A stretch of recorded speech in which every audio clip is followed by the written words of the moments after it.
Dernière question par rapport à ça. Qu'est-ce que tu fais avec une patiente qui est complètement perdue et qui, vraiment, elle est pas capable de décider? Je la revois. Le cancer du sein n'est pas une urgence chirurgicale à 15 jours près.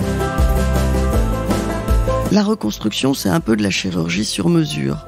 Oui. C'est de la chirurgie sur mesure, c'est-à-dire qu'on s'adapte aux souhaits de la patiente, et on verra ça dans les techniques de reconstruction. Devant des conditions anatomiques identiques, deux patientes différentes ne vont pas choisir forcément la même technique chirurgicale. Elle va ressortir de la consultation avec la sensation d'avoir compris qu'est-ce qui était possible pour elle et des avantages et des inconvénients des techniques qui sont possibles pour elle. Et avec Isabelle, on croit fortement à la mise en place d'équipes spécialisées en reconstruction, tout comme il existe des équipes spécialisées en cancérologie. Seul, on n'est jamais aussi bon qu'à plusieurs, quand les plusieurs sont tous spécialisés. Le rôle d'un cancérologue en consultation quand il voit arriver une patiente qui a un cancer et qui est très angoissée, c'est de décharger l'angoisse. Le métier de la consultation, c'est que la patiente arrive parfois, malheureusement, avec la mort sur les épaules, et que quand elle ressort, il faut qu'elle ait le sourire. Et si vous n'arrivez pas, lors d'une première consultation, à extirper cette angoisse, il faut la revoir.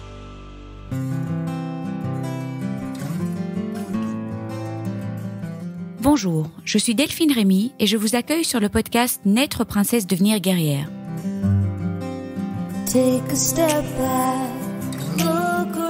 Le podcast qui parle de coups durs, de rebonds et de la maladie autrement.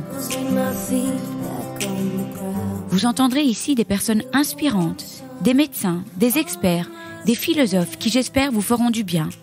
Vous entendrez aussi des hommes et des femmes, comme vous, comme moi, des super princesses et des héros du quotidien qui gèrent et qui galèrent, comme vous, comme moi. Ils s'écroulent parfois et ils se relèvent. Impossible de dissimuler ma joie. Ça fait des mois que je pense et repense à cette série sur la reconstruction mammaire jusqu'à ce que sa réalisation devienne un besoin incompressible. Et voilà, nous y sommes. Et je suis surexcitée parce que c'est un sujet qui est compliqué pour beaucoup de femmes. Et je tenais absolument à ce que le podcast puisse offrir toutes les infos sur ce sujet si important dans le parcours de soins. Les femmes sont souvent perdues, elles ne trouvent pas les infos de manière centralisée. Elles sont face à des choix à faire alors que pendant leur parcours de soins, elles n'avaient pas de choix à faire, enfin quasi pas. Et ça peut être très anxiogène pour beaucoup, sans compter qu'il y a toute la dimension psychique qui se mêle à la dimension physique. J'ai réuni autour de moi des chirurgiens hors pair, hyper engagés, qui ont accepté de faire tous ces enregistrements dès samedi, dès dimanche, dès vendredi soir, après des journées chargées, je tenais vraiment à le dire. Ils ont partagé avec le cœur toute leur expertise pour que vous ayez toutes les cartes en main pour choisir ce qui vous convient le mieux. Isabelle Sarfati nous dit « Nous sommes à la disposition des femmes pour décharger leur angoisse, les éclairer et les guider au mieux pour qu'elles deviennent des spécialistes de leur reconstruction. » Krishna Klov insiste sur un point très important. Il n'y a quasi jamais d'urgence opératoire. Une urgence psychologique, oui. Une urgence de traitement dans certains cas, mais prenez le temps de revoir votre chirurgien si vous avez besoin d'autres informations ou même rencontrer 1, 2, 3 chirurgiens si c'est important pour vous. Ceci est donc le premier épisode d'une série de 9 épisodes dédiés 100% à la reconstruction mammaire. Je mentionnerai tous les épisodes à la fin de cette intro. C'est donc un épisode plus large, on va dire, où nous vous aidons dans vos premières réflexions. Les autres épisodes sont consacrés à des sujets plus spécifiques. Donc aujourd'hui, on aborde plein de sujets. Un must-have dans ses oreilles. Nous parlerons de reconstruction immédiate ou différée, d'une consultation type au moment du diagnostic ou au contraire après tous les traitements lourds, des questions à se poser avant de voir son chirurgien, de la relation avec son chirurgien, de choix, parce que la reconstruction mammaire est notre choix, pas le choix de quelqu'un d'autre, ni du médecin, ni de la famille, ni des amis, c'est notre choix avant tout, de la reconstruction à plat, de reprise de reconstruction et bien plus encore. Bref, tant de sujets que nous développerons ensuite en 8 autres épisodes de manière plus détaillée. Merci à toute l'équipe de chirurgiens de l'Institut du Sein Paris Restitute. Restitute est donc l'entité au sein de l'Institut du Sein, 100% dédiée à la reconstruction mammaire. Merci pour ce beau partenariat, pour votre dévouement, pour la qualité de ces enregistrements et de vos conseils. Merci au docteur Benjamin Sarfati, qui était notre invité spécial pour 2 épisodes. Merci à Caroline Pécher, patiente partenaire qui a témoigné pour l'épisode sur la reconstruction à plat. Et merci à Laurence Malzard, tatoueuse d'aréoles et de mamelons, qui a témoigné pour l'épisode sur la reconstruction de la plaque aréolo-mamelonnaire. Les 8 autres épisodes sont donc la reconstruction immédiate et la reconstruction différée, la reconstruction par prothèse, le lipofilling ou le lipomodelage, deux manières de le dire, la reconstruction par lambeau, la reconstruction du mamelon et de l'aréole, la reconstruction à plat et ou la non-reconstruction, l'amélioration de la reconstruction avec un point sur la reconstruction physique et psychique, et le dernier épisode, la chirurgie de réduction de risque. Bienvenue à tous et à toutes dans cette magnifique série. Je vous souhaite une excellente écoute. Ce podcast vous est rendu possible grâce au généreux soutien de GC Aesthetics. GC Aesthetics accompagne les femmes depuis plus de 40 ans dans leur chirurgie mammaire en fournissant aux chirurgiens les produits et solutions qui servent notamment à les reconstruire. Bonjour Isabelle. Bonjour Delphine. Bonjour Krishna. Bonjour Delphine. Je suis ravie d'être ici à l'Institut du Sein et de commencer cette magnifique série sur la reconstruction mammaire, 9 épisodes en partenariat avec vous. Est-ce que vous avez envie de dire un petit quelque chose par rapport à ce partenariat ? On est très très heureux de penser qu'on va contribuer à diffuser de l'information sur la reconstruction du sein. On vous suit, on suit votre podcast depuis bien longtemps. Vous faites un travail exceptionnel pour l'information des femmes. Et l'idée de faire une série sur la reconstruction, on rappelle quand même qu'une femme sur 5 qui a un cancer du sein a une mastectomie et que beaucoup souhaitent une reconstruction et qu'elle n'est pas toujours réalisée. Participer en tant que restitute l'Institut du Sein Paris à cette information, c'est un plaisir et j'espère que ce sera utile pour vos auditrices et vos auditeurs. Est-ce que vous pouvez vous présenter rapidement ? Bon, il y a beaucoup évidemment, les auditeurs et les auditrices vous connaissent, mais juste une petite présentation rapide. Vous dites ce que vous voulez, médecine ou hobby, ou les deux. Je m'appelle Isabelle Sarfati, je suis plasticienne. Je suis spécialisée en chirurgie du sein. C'est-à-dire que je fais toute la chirurgie du sein, que ce soit la reconstruction après cancer, mais aussi les malformations, l'esthétique, les transsexuels, toutes les personnes qui ont besoin d'une chirurgie du sein, et je ne fais que ça. Je suis Krishna Klov, je suis chirurgien, je suis cancérologue et plasticien. Alors c'est une espèce de spécialité hybride. Quand il y a 35 ans, j'ai décidé, en voyant des femmes atteintes d'un cancer du sein, que j'allais également me spécialiser en chirurgie plastique pour permettre des réparations immédiates. On m'a dit que c'était impossible et cette spécialité n'existait pas. On a fondé il y a 35 ans l'idée des chirurgiens oncoplasticiens, c'est-à-dire une double formation, cancérologue et plasticien. Alors évidemment, pas plasticien comme Isabelle Sarfati, qui est capable de gérer tous les problèmes de chirurgie plastique de la silhouette, mais nous sommes des plasticiens du sein et nous sommes très heureux, pour ne pas dire fiers, d'avoir contribué à la création de cette spécialité. Donc, en somme, il ne faut plus un gynécologue. Vous faites la mastectomie plus la reconstruction, en fait. Les deux opérations. Alors, à l'Institut du Sein Paris, Restitute, qui est l'unité de reconstruction de l'Institut du Sein Paris, effectivement, tous les chirurgiens sont oncoplasticiens, c'est-à-dire qu'ils peuvent prendre en charge la patiente pour son cancer et en même temps réaliser la reconstruction du sein. Mais il y a aussi des plasticiens qui font des reconstructions différées, mais l'idée qu'on doit rester à plat et se faire reconstruire plus tard, on y reviendra dans le podcast, n'est pas du tout ce qu'on pratique. Alors, oui, Isabelle, tu voulais rajouter quelque chose ? Oui, je voulais dire que nous nous sommes connus en première année de médecine à Cochin. Moi, j'ai fait de la chirurgie plastique. Krishna a fait de la gynéco et de la cancérologie. Il est devenu chef de service de l'Institut Curie pour le cancer du sein. Moi, j'ai exercé la plastique générale en ville pendant un certain temps. Et puis, au bout d'un moment, on a décidé de s'associer et de fonder l'Institut du sein. Et les deux Krishna était déjà hyper spécialisé dans le sein, et de faire une unité qui ne s'occupe que de la chirurgie d'un organe, le sein, et de couvrir toute cette spécialité. C'est de cette collaboration entre cancérologues et plasticiens qu'est né l'Institut du sein, puis Restitute. Restitute est notre unité qui est spécialisée en reconstruction du sein. Alors, aujourd'hui, podcast un petit peu général pour rassurer les femmes. Alors, il y a plusieurs cas de figure, on en a parlé off micro. Donc, les femmes qui viennent d'apprendre la nouvelle, qui doivent, dans les 15 jours ou les 3 semaines, on va parler de cette notion d'urgence, enlever le sein avant les traitements. Je peux vous interrompre là-dessus, Delphine? Oui. L'idée d'urgence chirurgicale est une idée qui est fausse. C'est bien qu'on en parle, oui. À part de très rares exceptions de tumeurs très proliférantes, ou d'ailleurs, c'est une urgence à un traitement médical par chimiothérapie, l'idée qu'on dise à une femme « on doit vous enlever le sein dans les 10 jours ou dans les 15 jours » est un mensonge. Pour qu'un cancer du sein soit diagnostiqué, il est déjà là depuis des mois et le plus souvent des années. La seule urgence du cancer du sein, c'est une urgence de prise en charge psychologique. Pour dire aux femmes, à partir de maintenant, on s'occupe de vous. L'idée qu'on va vous opérer dans 15 jours pour vous guérir mieux est totalement fausse. Prenez le temps de choisir l'équipe qui va vous prendre en charge. Mais c'est génial ce que vous dites, parce que finalement, on se retrouve, on a le choc de l'annonce. À ce moment-là, évidemment, on nous parle de... C'est intéressant parce que, voilà, gérant un groupe de soutien de 4300 femmes, et puis avec toutes les interviews que j'ai eues, on entend féminité amputée tout de suite, on entend cancer, on doit prendre des décisions, c'est trop. C'est trop, on a l'impression qu'on a le plus gros trouble de l'attention de la Terre.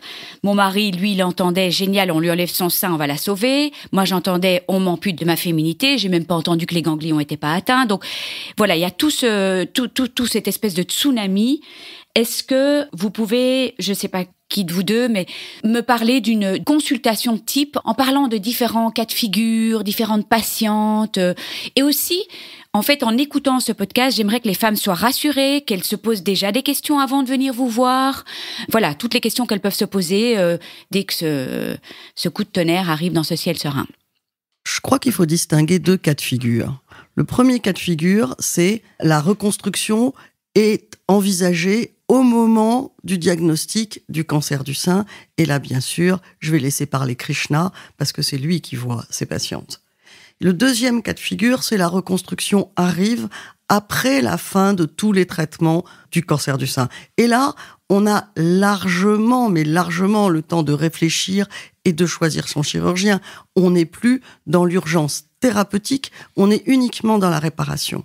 En fait, quand on parle de reconstruction du sein, il y a 2 situations différentes. La reconstruction en même temps que la mastectomie, le même jour que l'ablation du sein, au même moment, c'est la reconstruction qu'on appelle immédiate, et une reconstruction une fois que la mastectomie a été faite, en général plusieurs mois et parfois plusieurs années après, qui est une reconstruction différée. Ce sont 2 situations, 2 consultations complètement différentes. Parce que dans le premier cas, on va gérer lors de cette consultation l'annonce du cancer, l'annonce de la mastectomie, l'annonce des traitements pré- ou post-opératoires et l'intégration de la possibilité d'une reconstruction immédiate. Et dans le cas d'une reconstruction différée, les traitements sont terminés et on passe à la phase de réparation dans un deuxième temps. Oui, mais ma question, c'est, quand on enlève d'abord le sein, on ne sait pas toujours si...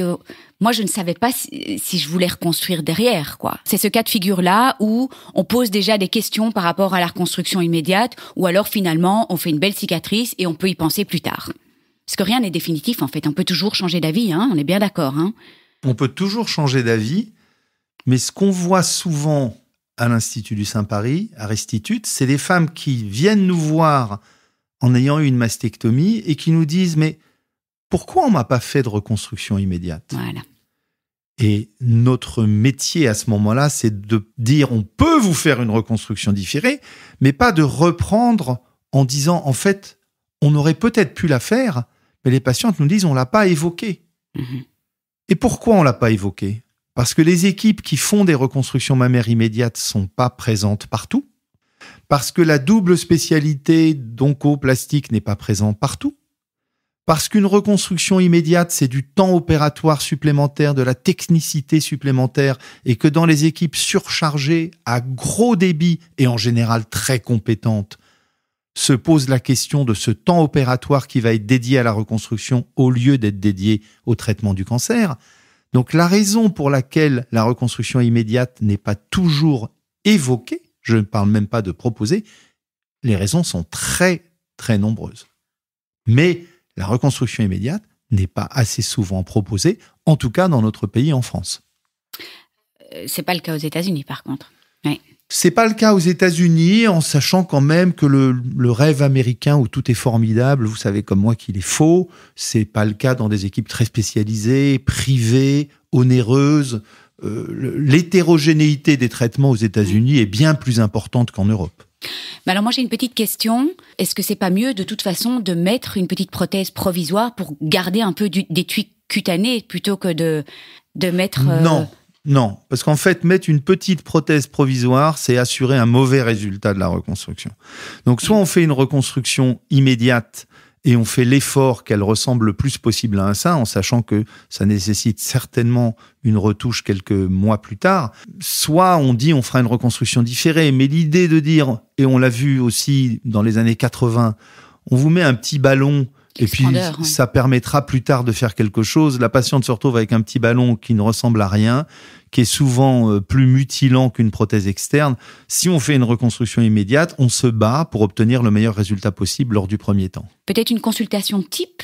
Est-ce que tu peux nous expliquer un petit peu qu'est-ce que tu poses comme question à la patiente, qu'est-ce que tu essayes de savoir par rapport à son vécu, par rapport à son corps, un corps étranger, une mastectomie Alors moi, j'arrive clairement après la bataille. J'arrive à un moment où la femme a fait une mastectomie, a eu les traitements nécessaires pour le traitement de son cancer du sein et qu'elle est complètement sortie de l'urgence. Elle a le temps de réfléchir. Donc la première chose qu'on fait, c'est qu'elle me raconte son parcours et elle me raconte comment elle l'a vécu, qu'est-ce qui s'est passé, etc. Ensuite, j'essaye de lui expliquer que là, on a le temps. On a le temps. Quand on va voir un médecin et qu'on est malade, le médecin fait des prescriptions, des ordonnances, il y a une chronologie, il y a un timing, et on est obligé de le respecter. Et globalement, elle se débrouille pour suivre et être traitée correctement. Et éradiquer la maladie rapidement. Voilà. Quoi, ouais. Moi, quand j'arrive, c'est elles qui sont maîtres du temps. C'est-à-dire qu'une reconstruction, ça peut s'inscrire en 4 mois, mais ça nécessite en général une première intervention, qui est une intervention où on va faire tout ce qu'on pense qu'il faut faire. Les volumes, la symétrie, le sillon sous mammaire, on fait tout ce qui est possible. Je précise qu'on aura un podcast évidemment sur chaque type de reconstruction. Donc c'est bien que tu dises dans les grandes lignes, quoi. Autologue ou par prothèse, voilà, on fait le maximum. On fait le plan thérapeutique qui a été défini en consultation. Mmh. Puis il y a une consultation d'évaluation des résultats. C'est-à-dire qu'on se voit, en général, environ 2 mois après la reconstruction, et on dit c'est bien, c'est pas bien, c'est symétrique, ça me convient, il y a tel défaut, ça me gêne pas, etc. Dans 30% environ des cas, il n'y a pas de retouche à faire. Mais dans 70% des cas, on va faire une petite intervention, le plus souvent en ambulatoire, avec des détails. Que les sillons sous mammaire soient au même niveau, de volume, un peu plus haut, un peu plus bas, un peu plus gros, un peu plus en dehors. On va corriger tous les petits détails. Puis ensuite, une fois qu'on aura fait ce qu'on appelle ce deuxième temps, qui est annoncé d'emblée, on dit d'emblée aux patientes. En général, dans 70%, il va y avoir un deuxième temps. Voire un troisième, voire un quatrième. De peaufinement de résultats. Oui. À la limite, c'est pas nous qui décidons. Moi, si quelqu'un me dit « je suis contente du résultat, je veux rien d'autre, je veux juste faire l'aréole et le mamelon et ça me suffit », je vais pas aller la chercher chez elle. Parce que mon but n'est pas de la guérir, mon but c'est de la réparer, qu'elle soit contente. Et si elle est contente, comme ça, c'est parfait. En général, quand les gens rentrent dans un process de reconstruction, ils veulent obtenir un peu le meilleur résultat possible et on fait ce deuxième temps. Et une fois qu'on est symétrique et que c'est stabilisé, on fait l'aréole et le mamelon, c'est pas vraiment une intervention chirurgicale. Ça a lieu le plus souvent sous anesthésie locale dans un cabinet médical. Tu peux nous parler de situations, parce que 2 fois, on ne l'entend pas non plus tout le temps. Ça peut arriver 3 fois, 4 fois, si on refait du lipofilling. La reconstruction, c'est un peu de la chirurgie sur mesure. Oui. C'est de la chirurgie sur mesure, c'est-à-dire qu'on s'adapte aux souhaits de la patiente, et on verra ça dans les techniques de reconstruction. Devant des conditions anatomiques identiques, 2 patientes différentes ne vont pas choisir forcément la même technique chirurgicale. D'où l'importance des premières consultations en reconstruction, c'est-à-dire de prendre quelqu'un qui ne connaît rien à la reconstruction et d'aller lui expliquer, premièrement, la liste des techniques possibles et qu'elle comprenne bien le mécanisme, comment on raisonne, les avantages et les inconvénients de telle ou telle technique. Puis une fois qu'on a envisagé la liste des techniques possibles, on va lui dire qu'est-ce qui est possible dans son cas. Voilà. Toutes les techniques ne sont pas possibles sur tout le monde. Elle va ressortir de la consultation avec la sensation d'avoir compris qu'est-ce qui était possible pour elle et des avantages et des inconvénients des techniques qui sont possibles pour elle. Après quoi, elle pourra faire un choix et nous sommes là pour la guider, pour l'éclairer dans son choix. Alors, il y a plein d'éléments qui vont rentrer en jeu. Est-ce que je veux faire un mode de reconstruction simple avec un corps étranger, avec les avantages et les inconvénients du corps étranger? L'avantage du corps étranger, c'est qu'on va chercher, on va aller acheter ce qui lui manque, qui va reconstituer le volume et la forme. Mais il va y avoir de la maintenance, c'est-à-dire que quand on est porteuse d'une prothèse mammaire en reconstruction, il va falloir surveiller la prothèse. Éventuellement, il faudra la changer au bout d'un certain temps, quand elle sera rompue, ou s'il y a une asymétrie qui apparaît. Donc, il va y avoir peut-être des temps de retouche à prévoir, mais c'est un mode de reconstruction qui est, quand c'est possible, simple et efficace. Est-ce qu'elle veut une reconstruction avec ses propres tissus? Et à ce moment-là, on va lui expliquer les reconstructions avec le ventre, le dos et toutes les techniques autologues.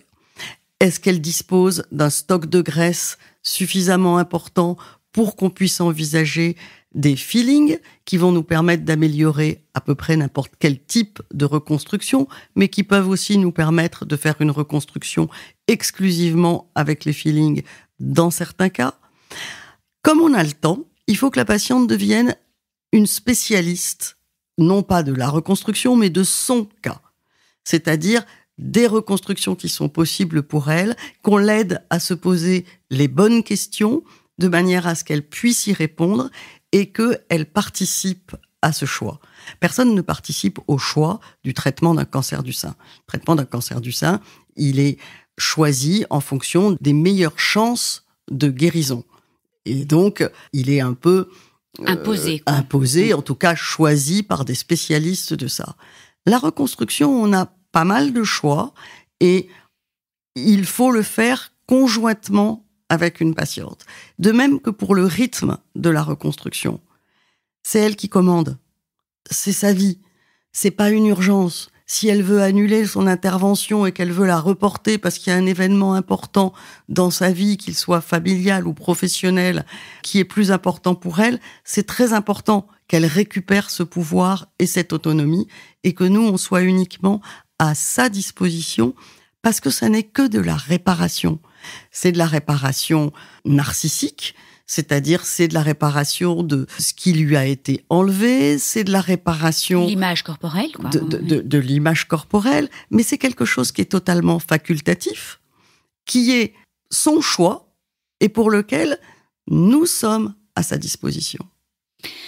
Alors moi j'ai une petite question. Donc là on a parlé du différé, donc plus tard on a plus le temps. Krishna, je vais te demander aussi de me raconter une consultation type d'une femme qui veut faire ce choix dès qu'elle a appris le cancer. On lui propose une reconstruction immédiate, mais j'ai quand même une petite question parce que moi j'étais allée voir 3 chirurgiens avant de perdre mon sein et ils avaient tous les 3 un avis diamétralement opposé. Ah non, vous, ça c'est ça et cette technique-là n'ira pas. Un autre, ah non, vous, ça c'est la meilleure technique. Comment est-ce qu'on fait avec ça? On est un peu perdu, hein? Note qu'en matière de traitement du cancer, ils n'ont pas du tout des positions différentes en général. C'est vraiment spécifique. C'est la reconstruction, à la reconstruction et à des techniques que certains préfèrent à d'autres ou préfèrent faire. Puis il y a aussi ce que les gens savent faire. C'est pour ça qu'il est important d'être dans des équipes qui peuvent couvrir l'intégralité des modes de reconstruction. C'est pas un choix religieux. C'est pas je crois en la prothèse ou je crois au DIEP, etc. C'est voilà qu'est-ce qui est possible pour vous. Voilà qu'est-ce qu'on peut vous proposer. Qu'est-ce que vous choisissez avec notre aide ? C'est important de savoir qu'il n'y a pas qu'une technique de reconstruction. Et c'est aussi important de savoir que les chirurgiennes sont des humains et qui sont parfois plus spécialisés dans une technique que d'autres. Je viens d'aller voir un chirurgien brillant qui a mis au point une technique brillante et il me dit 95% de mes patientes sont opérées avec cette technique. En fait, il a inventé une technique et il la pousse au maximum. Et c'est son travail de chercheur, d'enseignant, de pousser au maximum les limites de cette technique. Mais nous, ce qu'on souhaite à Restitute, c'est d'offrir l'ensemble des panels de techniques possibles et que la patiente ait, pour chaque technique, un spécialiste qui est à même de la proposer. On sait très bien qu'on peut faire des reconstructions par prothèse, des reconstructions par filling exclusif, des reconstructions par transfert de tissu, des reconstructions par microchirurgie, des reconstructions par expandeur. Et on fait tout ça. Mais chez nous, il y en a une qui est ultra spécialisée pour les lambeaux libres, un autre qui va être ultra spécialisé pour les reconstructions par prothèse, une troisième qui est capable de vous faire 5 lipofillings et de vous faire un sein souple si vous avez le volume de graisse suffisant en 5 injections. Mais on ne dira jamais, on ne peut faire que ça. Sauf si le thorax de la patiente, ce qui est assez rare, n'autorise qu'une seule technique, parce que, en particulier, il y a très peu de peau, parce qu'il y a une irradiation. Mais les patientes doivent savoir que les chirurgiens sont humains. Ils ont leurs préférences. Et en fait, c'est pas à la patiente d'aller dans la préférence du chirurgien. C'est au chirurgien de dire, moi, je suis meilleur dans cette technique-là, mais allez voir l'autre qui pourra vous proposer une autre solution. Nous, ce qu'on a essayé de mettre en place à Restitute, c'est que vous rentrez dans le magasin et vous avez toutes les tailles et toutes les couleurs. Et ensuite, vous choisissez la taille et la couleur qui vous convient.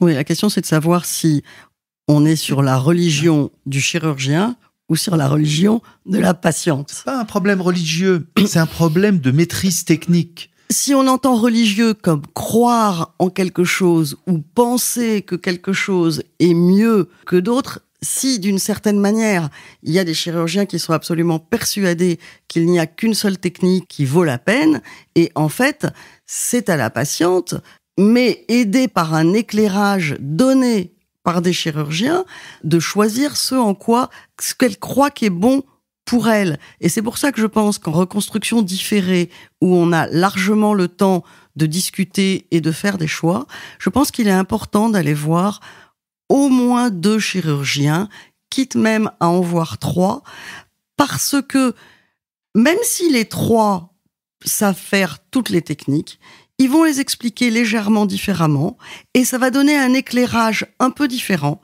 Et au bout de 3 consultations, elles vont devenir spécialistes de leur reconstruction. Elles vont voir à quoi elles croient et qu'est-ce qui est mieux pour elles. Un de nos chirurgiens, par exemple Claude Noss, différencie les modes de reconstruction en disant est-ce qu'elles veulent un sein mou ou est-ce qu'elles veulent un sein dur. Et il différencie ainsi les reconstructions par lambeaux, en gros, et les reconstructions par prothèse qui sont un peu plus fermes. Il y a des patientes qui réfléchissent en disant est-ce que j'accepte des cicatrices ailleurs ou est-ce que je n'accepte pas de cicatrices ailleurs. Il y a des patientes qui réfléchissent en disant non mais moi je veux régler le problème en une fois. Votre histoire de revenir 3-4 fois pour des fillings alors que j'habite à l'autre bout de la France et que c'est très compliqué pour moi, ça n'est pas pour moi. Donc il y a plein de choses qui rentrent en ligne de compte et ce qui est important c'est au bout d'un moment d'avoir une vision exhaustive du panorama et de faire ses choix. C'est la raison pour laquelle on fait ces podcasts, parce que c'est hallucinant de voir à quel point les femmes sont perdues, mal informées, et c'est très bien ce que vous mentionnez. On peut tomber sur des chirurgiens qui ont leur dada, et donc qui ne proposent qu'une seule technique. Des believers. Mais on n'est pas là pour rentrer dans la croyance de quelqu'un. Mais c'est bien de le dire parce que les femmes ne savent pas toujours. Oui. Dans ce qu'on pense. Et en reconstruction différée, l'importance de prendre plusieurs avis vous permet de faire un choix. Je reviens sur ton cas, Delphine. Tu as dit, j'ai vu 3 chirurgiens, ils avaient des techniques extrêmement différentes. On sait que ça existe, on vient d'évoquer les raisons. Et c'est pour ça qu'on a monté Restitute. On a monté Restitute pour réunir 6 chirurgiens et pour que, à chaque fois qu'il y a un dossier un peu complexe, ce dossier passe au staff et qu'on puisse proposer aux patientes pour la reconstruction ce qu'on leur propose toujours pour la cancérologie. En France, si vous traitez une patiente d'un cancer du sein, son dossier doit passer devant une équipe multidisciplinaire qui valide la proposition. La reconstruction, chacun va proposer ce qu'il pense mieux pour la patiente. Mais en fait, nous, ce qu'on essaye de faire, c'est d'assurer la même qualité de prise en charge en disant, voilà, si on est hésitant, laissez-nous une quinzaine de jours. Nous allons réunir l'équipe de 6 chirurgiens et nous allons voir, avec vos photos, avec ce que vous nous dites de votre histoire, avec votre volonté de projet personnel, professionnel, ce qu'on peut nous vous proposer.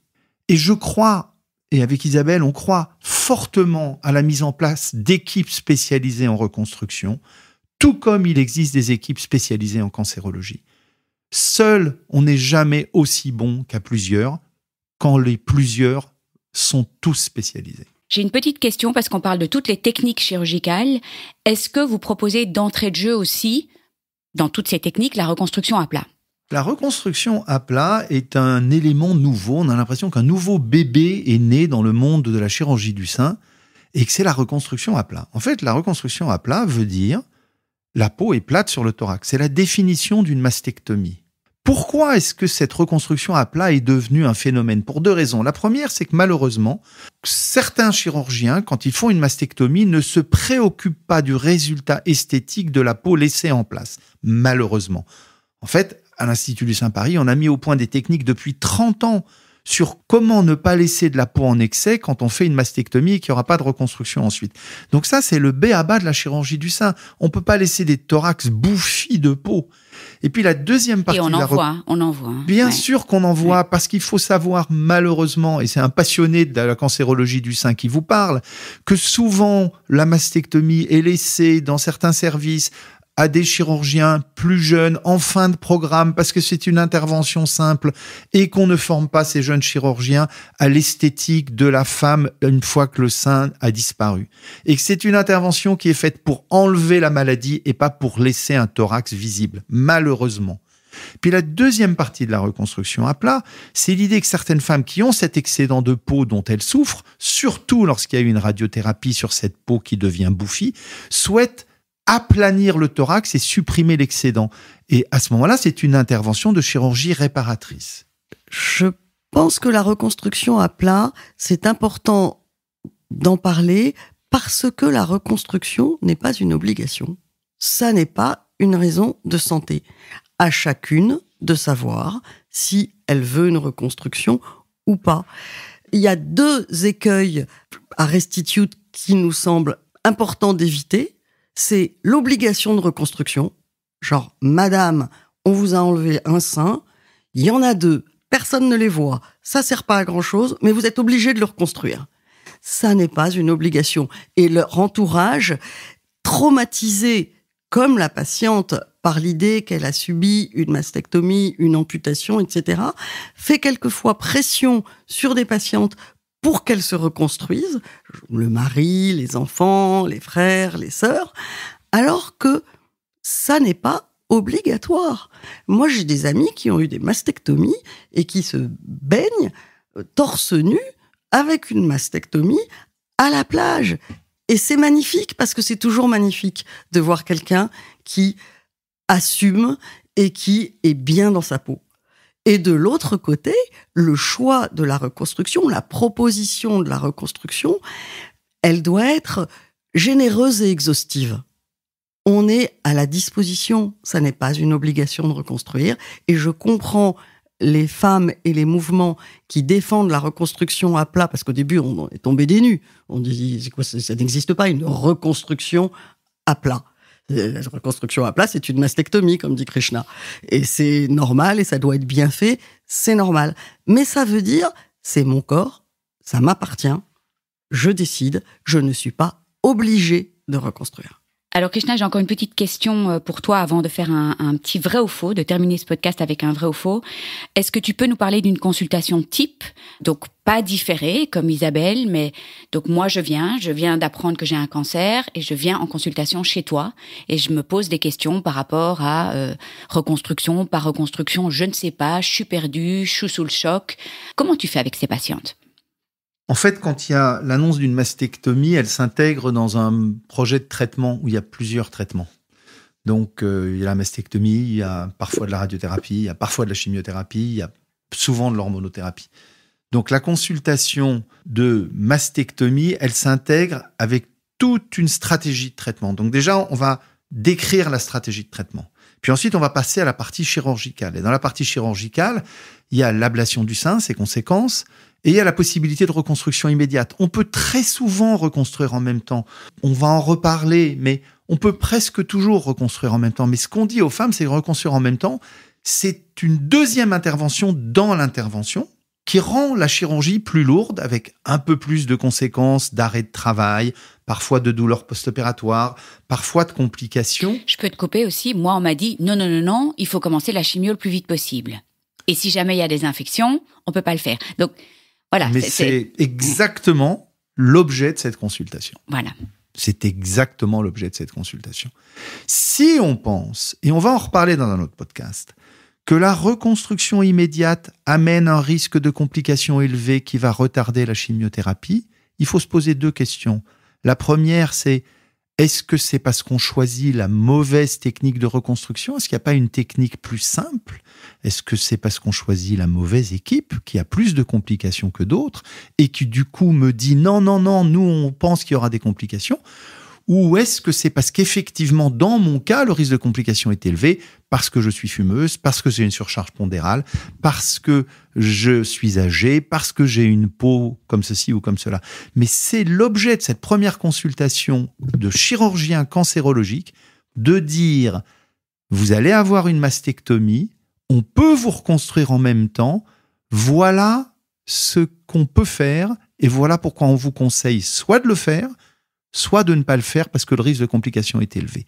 Mais dire d'emblée, on ne va pas vous reconstruire en même temps parce que le risque de complication est élevé, ça, c'est pas possible. Ce n'est pas possible. Parce qu'en fait, si le risque de complication est élevé, il faut expliquer pourquoi.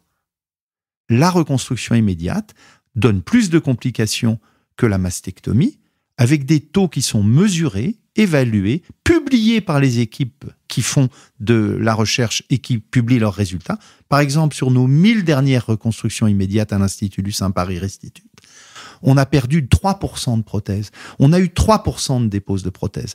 D'autres équipes sont à 10, d'autres équipes sont à 27. Donc ça doit s'intégrer dans le choix de la patiente. Dernière question par rapport à ça. Qu'est-ce que tu fais avec une patiente qui est complètement perdue et qui, vraiment, elle est pas capable de décider? Je la revois. Le cancer du sein n'est pas une urgence chirurgicale à 15 jours près. Donc, on voit des patientes perdues toutes les semaines. On leur donne le cadre. On leur donne des informations sur comment accéder aux meilleurs podcasts qui soient, par exemple, à des sites d'information. Et on leur donne rendez-vous 10 jours plus tard, quand l'émotion est tombée, quand l'information a pu pénétrer, pour une deuxième consultation. La reconstruction immédiate, on a très souvent deux consultations. La première qui est une consultation cancérologique et de cadre, et la deuxième qui est la consultation de décision du type de reconstruction. Oui, et Jenny le mentionnait dans le podcast hier aussi, vraiment de revoir une semaine après pour... Il n'y a pas d'urgence. L'urgence, elle est psychologique. Et les chirurgiens qui vous amènent dans cette urgence psychologique, ils ne dominent pas leur histoire. On peut toujours revoir une patiente 15 jours après. Et puis, comme Krishna le dit souvent, le rôle d'un cancérologue en consultation quand il voit arriver une patiente qui a un cancer et qui est très angoissée, c'est de décharger l'angoisse. C'est-à-dire d'arriver en voyant la patiente 1 fois, 2 fois, 3 fois, d'expliquer, de rationaliser et d'arriver à ce que l'angoisse qui l'a submergée au départ reflue suffisamment pour qu'elle puisse réfléchir. On voit des gens qui viennent apprendre à opérer avec nous et qui passent 1 mois, 3 mois, 6 mois, 1 an. Et je leur dis toujours, donc ils viennent au bloc opératoire, et je leur dis toujours, ce que vous voyez là au bloc, tous les jours, c'est une partie du métier. Mais si vous êtes cancérologue, chirurgien cancérologue ou oncoplasticien, la partie fondamentale du métier, vous ne la voyez pas au bloc. La partie fondamentale du métier, vous la voyez en consultation. Et le métier de la consultation, c'est que la patiente arrive parfois, malheureusement, avec la mort sur les épaules, et que quand elle ressort, il faut qu'elle ait le sourire. Et si vous n'arrivez pas, lors d'une première consultation, à extirper cette angoisse, il faut la revoir. Elle rentre avec la mort sur les épaules, elle doit ressortir avec le sourire. Quelle équipe magnifique chez Restitute. On n'a pas tous accès à une équipe formidable comme ça. Qu'est-ce que tu as envie de dire, Isabelle ? Qu'il y a beaucoup d'équipes formidables, que j'en connais énormément, et que si vous avez la sensation, peu importe que l'équipe soit officiellement reconnue comme formidable ou pas, je pense que c'est important de choisir son équipe et de changer d'équipe si on n'est pas à l'aise dans une équipe. Il n'y a rien qui vous emprisonne avec un médecin. Donc moi, je vois des patientes qui ont l'impression d'avoir été, un peu maltraitées par leur médecin. Et au bout d'un moment, j'ai envie de leur dire, mais changer d'équipe, c'est pas un mariage. Changer d'équipe, trouver un chirurgien, un cancérologue, un gynécologue, avec qui vous êtes à l'aise, vous êtes libre, vous avez votre dossier médical, vous allez où vous voulez. Oui, on en avait pas mal parlé dans le podcast avec Ingrid et Aurore. Parfois, un sentiment de loyauté vis-à-vis du médecin, ou pas oser dire au médecin que la reconstruction ne plaît pas. C'est pas toujours évident, hein, c'est pas toujours si simple. Je comprends la loyauté vis-à-vis du chirurgien, je comprends la loyauté des chirurgiens vis-à-vis de la patiente, mais si certaines patientes ont la sensation d'une mauvaise relation psychologique, de ne pas pouvoir s'exprimer avec leur chirurgien ou de ne pas être entendues, il faut savoir qu'elles sont libres et qu'il y a plein de spécialistes en France. Alors, maintenant, on va clôturer le podcast avec un vrai ou faux. Vous pouvez chacun répondre à votre tour. Des questions qui reviennent souvent. Première, je suis obligée de me faire reconstruire après une mastectomie. Faux. Évidemment faux. Une reconstruction me permettra de retrouver mes seins d'avant. Faux. C'est faux, c'est évidemment faux. Mais dans certains cas, qu'on adore traiter d'ailleurs, il y a des femmes qui n'aimaient pas du tout leurs seins avant. Et parfois, on arrive à ce qu'elles les aiment mieux après et que ce soit mieux pour elles après. Et elles disent souvent, j'aurais jamais eu l'idée d'aller voir un plasticien, c'est pas pour moi, j'aime pas cette démarche, etc. J'y ai été obligée, contrainte par ce cancer du sein, et maintenant, j'aime mes seins. Je dois forcément payer pour une reconstruction mammaire.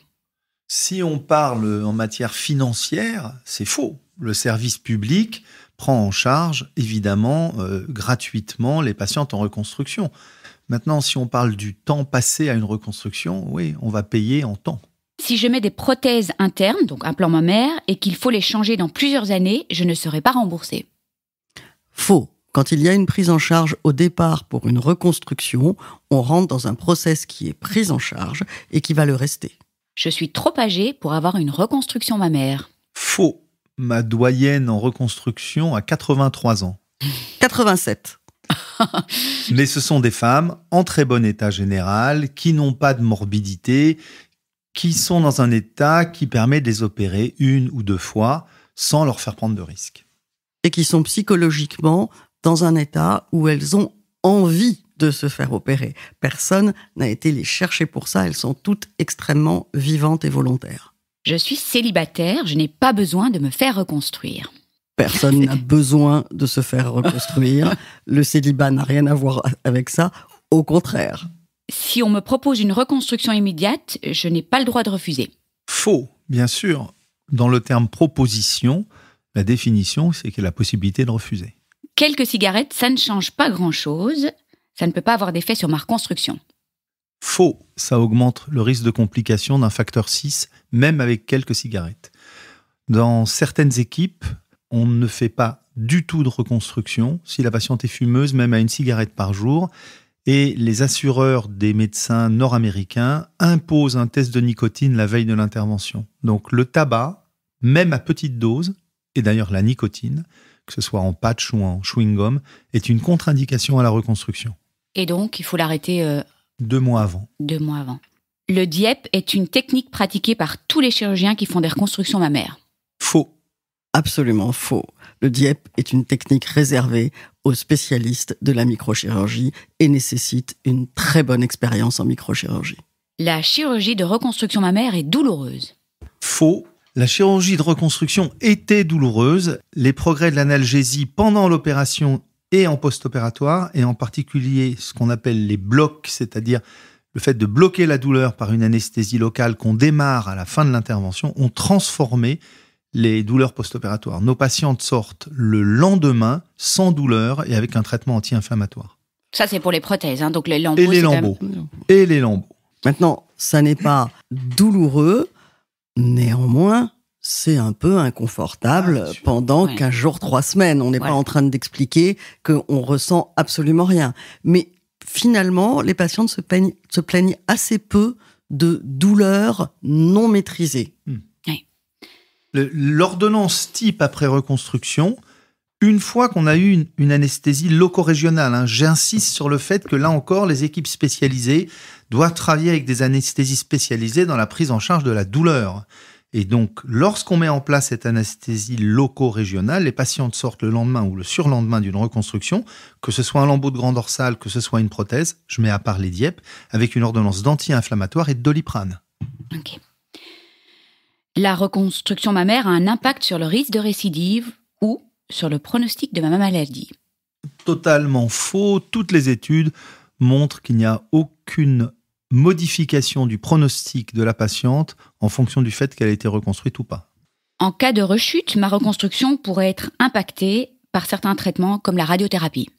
Vrai, la rechute locale, c'est-à-dire au niveau du sein reconstruit, va nécessiter des traitements, dont la chirurgie parfois, dont la radiothérapie parfois, ce qui peut modifier l'aspect de votre reconstruction. Et cette reconstruction pourra toujours être retouchée à distance. Si je grossis ou si je maigris, cela va avoir un impact sur le rendu esthétique de ma reconstruction et je vais devoir tout recommencer à nouveau. Ça dépend comment a été faite la reconstruction.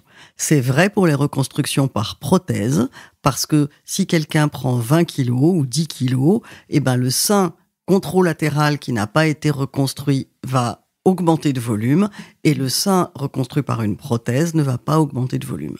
C'est totalement faux dans les reconstructions autologues, puisque c'est des reconstructions qui sont faites avec des tissus de la patiente qui contiennent de la graisse, qui vont grossir et maigrir avec les variations de poids. Je vais perdre toute sensibilité dans mon sein reconstruit. C'est vrai. C'est partiellement vrai. Les techniques par lambeaux permettent d'obtenir une meilleure sensibilité que les techniques par prothèse. Et on voit apparaître dans certaines publications la possibilité d'une réinnervation de certains lambeaux dont je pense qu'aujourd'hui, on ne peut pas affirmer qu'elle est efficace. On pourrait éventuellement récupérer une sensibilité cutanée, pas une sensibilité érogène. Je ne pourrai plus avoir d'enfant après une reconstruction mammaire. Faux, bien entendu. Faux, aucun rapport. Je ne pourrai plus allaiter après une tumorectomie. On ne pourra plus allaiter après une tumorectomie suivie de radiothérapie du côté de la radiothérapie. Mais on a tous les ans des patientes qui nous envoient une photo d'elles après traitement de leur cancer du sein, allaitant de l'autre côté. Si je recours à une chirurgie par lambeau grand dorsal, je ne pourrai plus jamais faire de sport, comme par exemple le tennis ou la natation. Faux. Les études de kinésithérapie après prélèvement d'un lambeau montrent que, comme dans toute chirurgie, il y a des patientes qui ne sont pas du tout impactées, il y a des patientes qui sont très peu impactées et très peu de patientes qui sont beaucoup impactées. Donc on ne peut pas prédire après un lambeau de grand dorsal ce que vous allez pouvoir faire, mais on dit à toutes nos patientes qu'elles vont pouvoir reprendre leurs activités.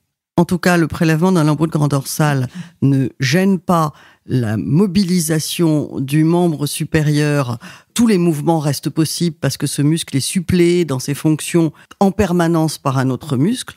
D'autre part, la natation, il a été montré que la natation est probablement la meilleure rééducation possible parce que ce sont des mouvements amples et doux qui utilisent toute l'amplitude du bras, et celles qui font de la natation semblent avoir moins de douleur dans le dos que les autres. Alors la suivante, on a déjà répondu. Je n'ai pas le droit de changer de chirurgien et de voir quelqu'un d'autre. Voilà, on a déjà répondu. On a vraiment le droit. Si je ne suis pas satisfaite du résultat de la reconstruction, je ne peux plus rien faire. Ça va être l'objet d'un podcast. Alors, je suis spécialiste en reprise de reconstruction ratée. Toute l'équipe de Restitute est spécialisée là-dedans parce qu'en général, c'est très simple. En général, la différence entre une reconstruction ratée et un bon résultat, c'est 2 heures de chirurgie, le plus souvent en ambulatoire. C'est des détails. Une reconstruction ratée, c'est quoi ? Elle n'est pas au même niveau que l'autre, elle n'a pas le même volume. C'est toutes des choses qu'on peut corriger assez facilement. C'est vraiment le rôle du deuxième temps de la reconstruction, mais quelquefois ce deuxième temps peut avoir lieu 5 ans après, 10 ans après. Il est jamais vraiment trop tard pour reprendre une reconstruction, et le plus souvent, surtout depuis l'utilisation des fillings, l'amélioration d'une reconstruction est assez facile.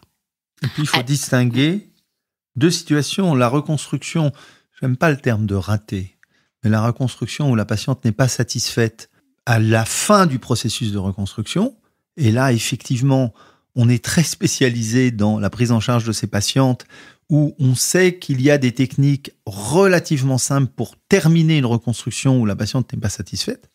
Et puis la deuxième chose, c'est le vieillissement de la reconstruction. 5 ans, 10 ans après, on en a parlé tout à l'heure, si vous avez une prothèse, vous serez obligatoirement asymétrique si l'autre sein a été conservé. Donc le vieillissement fait que l'asymétrie se majore, et on peut, de façon très simple, en général 2 heures au bloc, 12 à 24 heures d'hospitalisation, rétablir une symétrie. J'ai une petite question, alors ça c'est d'un autre registre, c'était pas dans les vrais ou faux, mais des situations où plastiquement c'est joli, c'est magnifique objectivement, mais la patiente n'est pas encore contente. Donc là on est dans un autre registre. On est dans un autre registre où effectivement il y a des gens qui sont plus ou moins réparables.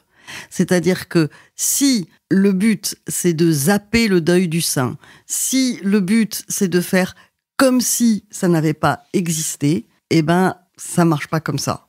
Donc, effectivement, il y a des patientes qui n'arrivent pas à guérir, à être réparées de cette mastectomie, malgré un excellent résultat cosmétique. Et donc là, tu suggères un soutien psychologique, évidemment. Pas forcément un soutien psychologique exogène, parfois aussi, mais simplement discuter et réussir à mettre en évidence pour la personne elle-même les raisons pour lesquelles elle n'est pas contente, en discuter. Voilà. Et la dernière question, mon chirurgien m'a dit qu'il n'y avait aucune technique de reconstruction possible pour moi. C'est très rare. Est-ce que vous voulez développer un tout petit peu ? C'est totalement exceptionnel. Ça peut être lié à 2 facteurs. Le premier, c'est que l'état du thorax ne permet pas l'utilisation d'une prothèse et qu'il n'y a pas de lambeau prélevable par ailleurs et qu'il n'y a pas de volume de graisse. Donc, problème sur le thorax, pas de lambeau prélevable, pas de volume de graisse. Et le deuxième, c'est que l'état médical de la patiente contre-indique un certain nombre de chirurgies. Et on a vu passer, par exemple, au staff de Restitute la semaine dernière, une patiente qui a une valve cardiaque, une valve aortique, un rétrécissement mitral. L'idée de mettre en route une reconstruction avec 1 ou 2 temps opératoires et de lui faire courir un risque pose question. Mais donc, dans ces 2 cas de figure, c'est très rare. On va clôturer ce podcast parce qu'on doit attaquer un podcast sur la reconstruction mammaire par prothèse. J'aimerais bien que vous ayez un petit mot pour les patientes, peut-être un petit mot pour les soignants, je sais pas, comme vous voulez. Comment est-ce que vous voulez clôturer ce podcast ? La reconstruction du sein, c'est un moment très particulier dans le parcours des femmes parce qu'en fait, c'est un moment positif dans la prise en charge du cancer. La prise en charge du cancer, c'est une succession de millefeuilles d'annonces, de traitements, d'effets secondaires du traitement. Et la reconstruction, qu'elle soit immédiate ou qu'elle soit différée, c'est un moment positif. Alors bien sûr, c'est technique, bien sûr, il y a parfois des difficultés et du temps, mais il faut que les chirurgiens qui prennent en charge ces femmes, ils sachent mettre en avant ce qui va se passer dans 6 mois, dans 1 an, dans 2 ans. Et on dit toujours à nos patientes, quand on pense que c'est vrai, dans 1 an, vous serez sur la plage en maillot de bain. Et quand la patiente, elle arrive avec un diagnostic de cancer et qu'on lui annonce une chimio et une mastectomie, et que, à côté du parcours du cancer, on lui dit, dans 1 an, on va vous faire une mastectomie, vous serez sur la plage en maillot de bain, on essaie de la projeter dans ce qu'aura son avenir. Et la reconstruction, c'est un peu ça. C'est le positif au moment de la prise en charge du cancer. Pourtant, c'est quand même une période qui est vraiment difficile pour beaucoup de femmes, hein. Certaines disent que c'est presque plus compliqué que le cancer. Alors, est-ce que c'est... Voilà, est-ce que c'est la relation avec le chirurgien? Est-ce que c'est la fatigue? Quand vous arrivez au bloc avec un bras cassé ou une appendicite, vous n'êtes pas angoissé, ça n'est pas votre choix, ça vous est tombé dessus, vous arrivez au bloc, vous vous faites traiter, vous vous posez pas vraiment de questions. Quand vous décidez, une reconstruction, c'est la reprise du pouvoir par la patiente sur son corps et sur sa maladie. Elle a le choix, c'est anxiogène. Voilà. Il faut qu'elle choisisse. Et quand elle arrive au bloc, elle se dit « Je viens de guérir d'un cancer du sein, tout va bien, j'ai des enfants, des machins, des familles, des amis. Qu'est-ce que je fais là ?» C'est anxiogène. C'est anxiogène parce qu'on a le choix. On n'est pas obligé de reconstruire. Magnifique conclusion. Merci Krishna, merci Isabelle. Merci Delphine. Merci Delphine. Je vous remercie de tout cœur de nous avoir écoutés. N'oubliez pas de vous abonner si vous désirez recevoir les notifications des prochains épisodes. Et puis si vous avez apprécié cet épisode, ça me ferait vraiment très plaisir que vous me laissiez une bonne note, 5 étoiles, comme à l'école, et peut-être même un commentaire ou un partage sur les réseaux sociaux, parce que c'est grâce à vos commentaires, à vos étoiles, vos partages, que le podcast pourra aider plus de monde encore, et c'est tout ce que je souhaite. Donner ou redonner espoir, ce serait les coups tous ensemble, partager nos joies, nos peines et célébrer toutes nos petites victoires. Si vous aussi vous désirez partager votre histoire, n'hésitez pas à m'envoyer une petite vidéo témoignage de 5 à 10 minutes avec les thématiques que vous souhaitez aborder. Tout est expliqué sur le site internet cancerjegère.blog. Je vous embrasse tous très fort. Prenez bien soin de vous et je me réjouis de vous retrouver la semaine prochaine.